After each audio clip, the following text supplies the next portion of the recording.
Bienvenue à tous. Nous imaginons souvent le combat contre les ténèbres comme un choc dramatique de tonnerre et d'éclairs, une confrontation de puissance visible. Nous recherchons le bouclier miraculeux ou l'épée de feu. Mais Padre Pio, qui a lutté avec l'ennemi chaque jour de sa vie, voyait les choses différemment. Il voyait le champ de bataille de l'âme humaine avec une clarté que peu possèdent, et il a identifié une arme spécifique. Une arme si silencieuse, si humble, et souvent si banale que nous la négligeons fréquemment. Pourtant, c'est la seule arme que le diable ne peut pas briser, la seule force qu'il ne peut pas imiter, et la seule barrière qu'il ne peut pas franchir.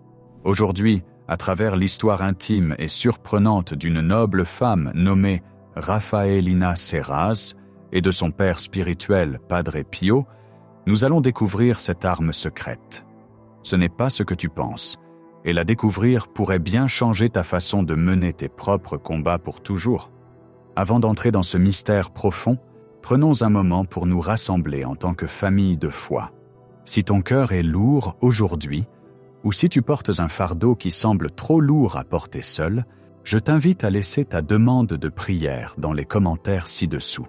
Si tu ne trouves pas les mots, écris simplement « Amen » et nous comprendrons. Et en faisant défiler les commentaires, si tu vois l'appel d'un frère ou d'une sœur, s'il te plaît, prends une seconde pour répondre avec un mot d'espoir. Un simple « Dieu est avec toi » ou « Je prie pour toi ».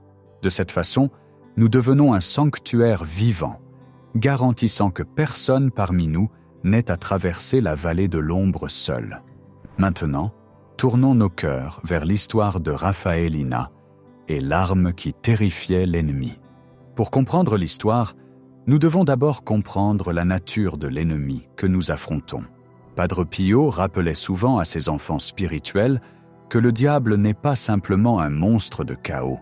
C'est une créature d'une immense intelligence, un ange déchu qui conserve ses pouvoirs naturels.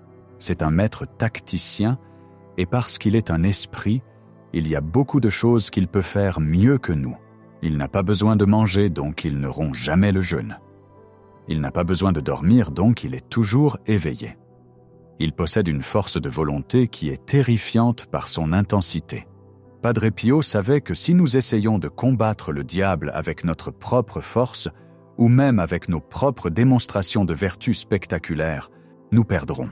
L'ennemi peut tordre même nos désirs les plus saints pour en faire des pièges. Il peut prendre notre désir de sainteté et le transformer en orgueil. Il peut prendre notre désir de sacrifice et le transformer en vanité. Il est, comme les saints l'ont appelé, le singe de Dieu, imitant tout sauf une chose. Cela nous amène à l'année 1914, à une femme nommée Rafaelina Serraz. C'était une femme de naissance noble, vivant à Foggia. Rafaelina était une âme en feu pour Dieu. Elle était l'une des toutes premières filles spirituelles de Padre Pio, une femme d'une profonde intelligence et d'une intense dévotion. Elle regardait le monde autour d'elle, un monde qui s'éloignait de Dieu, et elle regardait sa propre âme, et elle ressentait un désir brûlant de faire réparation. Elle voulait souffrir pour Jésus. Elle voulait gravir la montagne de la sainteté, et elle voulait le faire rapidement. Dans son esprit, le chemin de la sainteté était pavé de sévérité. Elle croyait, comme beaucoup d'entre nous le font souvent, que plus nous nous faisons mal, plus Dieu nous aime. Elle pensait que si elle jeûnait jusqu'à l'épuisement, si elle se privait de sommeil, si elle portait des vêtements inconfortables et s'engageait dans des pénitences rigoureuses, elle vaincrait sa chair et plairait au Seigneur. Elle se préparait à une guerre spirituelle et elle s'armait des armes de la mortification physique. Elle écrivit à Padre Pio, son directeur spirituel, pour lui exposer ses plans. Elle expliqua son désir de jeûner strictement, de limiter sa nourriture au strict nécessaire et d'accomplir des actes de pénitence qui feraient trembler un homme fort. Elle s'attendait à ce qu'il loue son zèle. Elle s'attendait à ce qu'il dise « Oui, ma fille, c'est la voie des saints. Va de l'avant et conquiers. » Mais lorsque la lettre de Padre Pio arriva, elle ne contenait pas les louanges qu'elle attendait. En fait, Elle contenait un ordre qui la choqua au plus profond d'elle-même. C'était un ordre qui semblait aller à l'encontre de tout ce qu'elle pensait savoir sur la vie spirituelle. Padre Pio lui ordonna d'arrêter. Il ne l'a pas simplement suggéré, il l'a commandé avec l'autorité d'un père spirituel. Dans ses lettres, préservées aujourd'hui comme un testament de sa sagesse, nous le voyons démanteler ses plans de pénitence extrême. Il lui a dit, sans la moindre ambiguïté, qu'elle devait manger. Elle devait prendre soin de sa santé. Il lui écrivit en disant « Je ne veux pas que tu te tues ». Il régla son régime alimentaire, insistant pour qu'elle prenne de la nourriture pour soutenir son corps fragile. Il lui interdit les jeûnes sévères qu'elle avait prévus. Imagine sa confusion.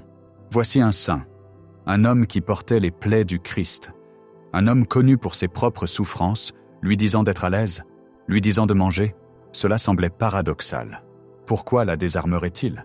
Pourquoi lui dirait-il de poser les instruments de pénitence alors qu'elle voulait se battre pour Dieu ? Padre Pio voyait ce que Raffaellina ne pouvait pas voir. Il voyait l'ombre de l'ennemi tapie derrière son zèle. Il savait que le diable aime la pénitence extrême lorsqu'elle est auto-imposée. Pourquoi ?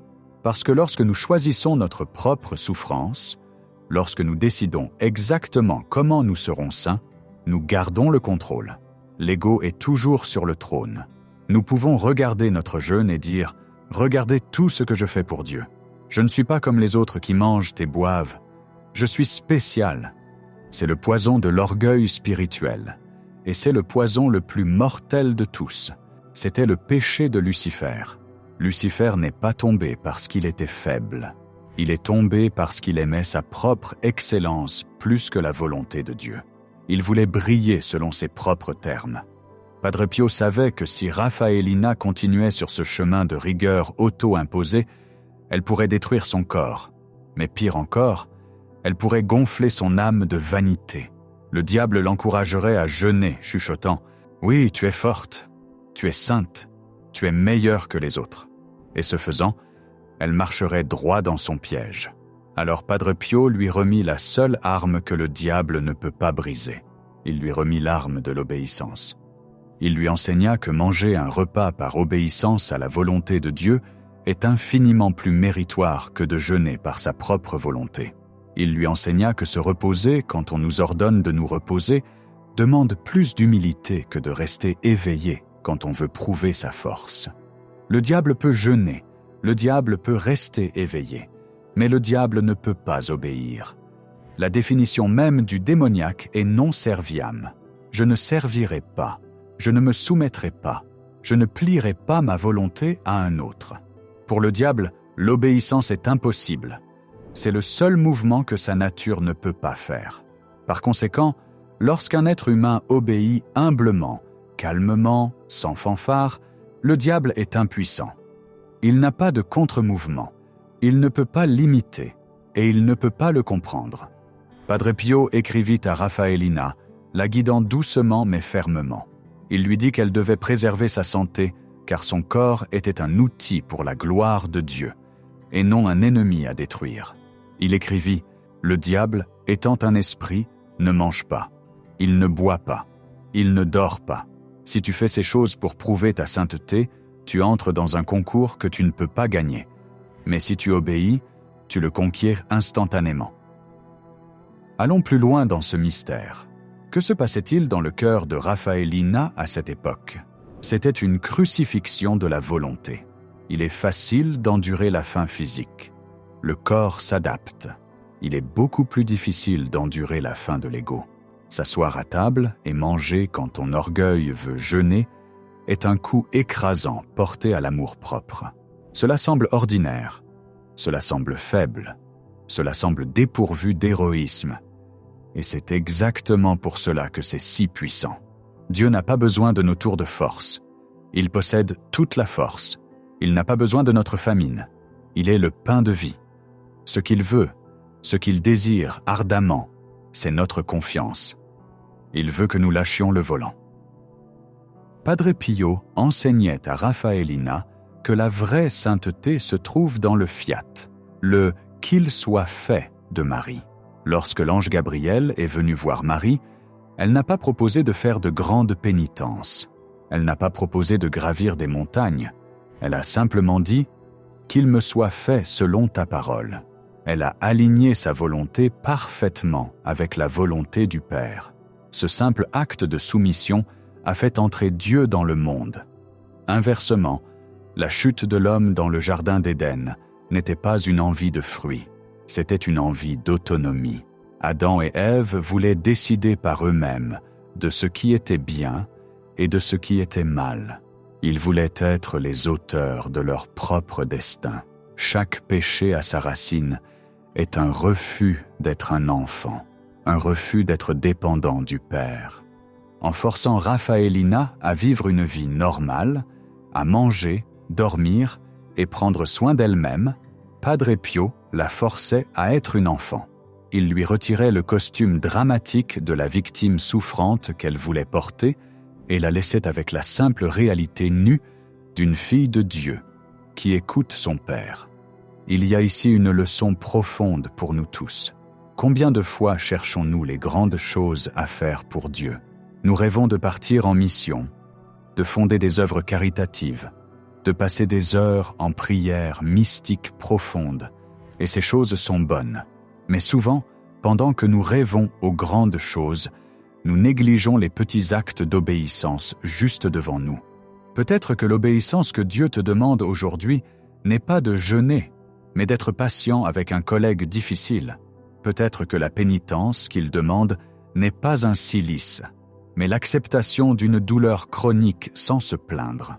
Peut-être que le sacrifice qu'il veut, c'est que tu rentres à la maison fatigué et que tu écoutes quand même tes enfants avec le sourire, ou de pardonner à quelqu'un qui n'a même pas demandé d'excuses. Padre Pio enseignait que le diable craint ces petits actes d'obéissance plus qu'il ne craint 1000 flagellations auto-imposées. Pourquoi? Parce que ces petits actes tuent notre orgueil. Lorsque nous acceptons la réalité de nos vies comme la volonté de Dieu, lorsque nous disons oui aux embouteillages, oui à la facture inattendue, oui aux jours de pluie, nous démantelons le royaume du moi. Nous déclarons que Dieu est Dieu et que nous ne le sommes pas. Dans ses lettres, Padre Pio utilisait souvent l'analogie d'un enfant essayant d'aider un parent. Imagine un petit enfant qui veut aider son père à construire une table. L'enfant peut vouloir soulever le lourd marteau en pensant qu'il est fort, mais le père sait que le marteau est trop lourd. L'enfant ne fera que se blesser ou abîmer le bois. Le père demande plutôt à l'enfant de simplement tenir un clou ou de lui donner le papier de verre. Si l'enfant fait une colère et insiste pour soulever le marteau, il n'aide pas. Il est désobéissant et orgueilleux. Mais si l'enfant sourit et tient le clou, il sert vraiment le père. Le travail se fait et le lien d'amour est renforcé. Raphaélina Serraz a fini par comprendre cela.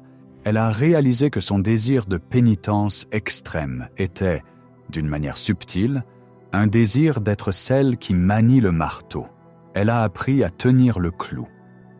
Elle a appris que manger son repas par obéissance était une prière. Elle a appris que reposer son corps pour pouvoir mieux servir les autres était un acte d'adoration. Et alors qu'elle embrassait cette petite voie de l'obéissance, son âme commença à voler. Elle n'avait pas besoin du drame extérieur de la famine pour trouver Dieu. Elle l'a trouvé dans l'abandon silencieux de sa volonté. Elle a trouvé une paix que le diable ne pouvait pas toucher. L'ennemi venait à elle, chuchotant peut-être « Tu es médiocre. Regarde les saints d'autrefois, ils souffraient plus que toi. Tu n'es qu'une femme choyée qui mange son dîner. » Mais maintenant, armée de la sagesse de Padre Pio, elle pouvait répondre « Je mange parce que Dieu, par l'intermédiaire de mon directeur, me l'a demandé. » Et dans cette bouchée de nourriture, il y a plus d'amour que dans tout ton orgueil vide. Et l'ennemi s'enfuyait, brûlé par le feu de l'humilité. Cette arme, l'obéissance, est incassable parce qu'elle repose sur la force de Dieu, pas sur la nôtre. Si nous comptons sur notre propre discipline pour jeûner, notre discipline peut se briser. Si nous comptons sur notre propre courage pour souffrir, notre courage peut faillir. Mais si nous comptons sur l'obéissance, nous sommes ancrés dans la volonté de Dieu. Même si nous tombons, l'obéissance nous relève. Même si nous sommes faibles, L'obéissance fait de notre faiblesse une offrande. Padre Pio lui-même a vécu ce martyre de l'obéissance. Nous devons nous rappeler que pendant des années, les autorités de l'Église lui ont interdit de dire la messe en public, d'entendre les confessions, de correspondre avec ses enfants spirituels. Il a été réduit au silence. Il a été isolé. C'était un homme qui brûlait d'amour pour les âmes. Pourtant, on lui a dit d'arrêter son ministère. Le diable l'a sûrement tenté de se rebeller. « Ils ont tort », a dû chuchoter l'ennemi. « Tu es un saint, tu devrais les ignorer. Les gens ont besoin de toi. » Mais Padre Pio ne s'est jamais rebellé. Il a courbé la tête, il a obéi aux ordres injustes de ses supérieurs comme s'ils venaient du Christ lui-même. Il est allé dans sa cellule et a prié en silence, et cette obéissance a été le plus grand miracle de sa vie. C'était plus puissant que sa bilocation, plus puissant que sa lecture des âmes. Son obéissance a prouvé qu'il appartenait entièrement à Dieu. Et parce qu'il a obéi, Dieu a fini par le justifier et l'a élevé pour être une lumière pour le monde entier. Alors, qu'est-ce que cela signifie pour nous, en ce moment, au milieu de nos vies modernes chaotiques? Cela signifie que nous devons arrêter de mesurer notre valeur spirituelle à l'aune de nos souffrances ou du nombre de grandes choses que nous accomplissons. Nous devons chercher la volonté de Dieu dans le moment présent. L'arme que le diable ne peut pas briser est à ta disposition aujourd'hui. Elle est cachée dans les devoirs banals de ton état de vie. Es-tu mère ou père?